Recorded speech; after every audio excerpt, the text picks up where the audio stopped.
माझ्या मुलांना ना चटर-फटर खायचं होतं आणि त्याला नेहमी आवडतं चटर-फटर खायला आणि तो नेहमी मला काहीतरी बनव म्हणत राहतो. पण ह्यावेळेस चिप्स बनव असं म्हणत होता. पण मी म्हटलं त्याला एकदम छान अशी रेसिपी तुला देईन आणि तुला आवडेल पण. तर मैदा घेतलेला आहे, काही मसाले, कलोंजी वगैरे टाकून, कोथिंबीर, लाल तिखट, मीठ टाकून आणि तेल टाकून छान असं मैद्याला लावून घेतलेलं आहे. त्याच्यानंतर थोडं-थोडं पाणी टाकून आपल्याला मिक्स करायचं आहे. तर पाहू शकताय घट्ट असा आपल्याला गोळा तयार करून घ्यायचा आहे आणि 10 ते 15 मिनिटासाठी ते गोळा भिजत ठेवायचा आहे. 10 ते 15 मिनिटानंतर मी झाऱ्या घेतलेला आहे, आपण तळतो ना ते त्याच्यानंतर एक छोटासा हे घ्यायचा आहे पिठाचा आणि आपल्याला अशा प्रकारे झाऱ्यावर ठेवायचा आहे आणि एक छान असा शेप तयार होतो. तर सगळंच आपल्याला अशा प्रकारे करून घ्यायचं आहे, काहीच वेळ लागत नाही. एकदम छान अशी रेसिपी आणि एकदम छान असा शेप तयार होतो. माझ्या मुलांना तर एवढा आवडला ना, ते सारखं विचारत होता, मम्मी हे कसं शेप दिलीस, कसं शेप दिलीस.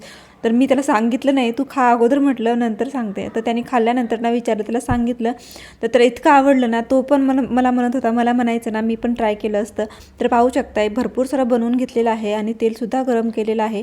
गरम गरम तेलामध्ये आपल्याला हे टाकून घ्यायचं आहे आणि दोन्ही साईडने अलटून पलटून आपल्याला सगळीकडून कुरकुरीत होईपर्यंत तळून घ्यायचं. एकदम कुरकुरीत होतं आणि टेस्टला म्हणाल तर जबरदस्त लागतं. तर पाहू शकताय मी छान असं तळून घेतलेलं आहे, एकदम कुरकुरीत असं तळलेलं आहे.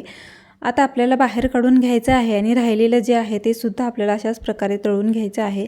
संपूर्ण तळून झाल्यानंतर वरून चाट मसाला टाकायचा आहे आपल्याला आणि धना पावडर आणि गरम मसाला स्प्रेड करायचा आहे. त्याच्यानंतर त्याची टेस्ट पहा तुम्ही, इतकं जबरदस्त लागतं. तर बाहेरच्या चिप्सची काय चव घरी केल्यानंतर इतकं छान लागतं. तुम्हीही ट्राय करा तुमच्या मुलांसाठी आणि हे बनवल्यानंतर ना 8 ते 10 दिवस छान असं टिकतं आणि मुलांनासुद्धा आवडतं. तर नक्की ट्राय करा. ट्राय केल्यानंतर माझ्या कमेंटमध्ये रिव्ह्यू द्यायला विसरू नका. तर पाहू शकता मी मस्त असं बनवून स्टोअर केलेलं आहे. तुम्हीही करा आणि जाता जाता प्लीज माझ्या चॅनलला लाईक शेअर आणि सबस्क्राईब करायला विसरू नका. भेटूया नवीन व्हिडिओमध्ये. तोपर्यंत बाय बाय.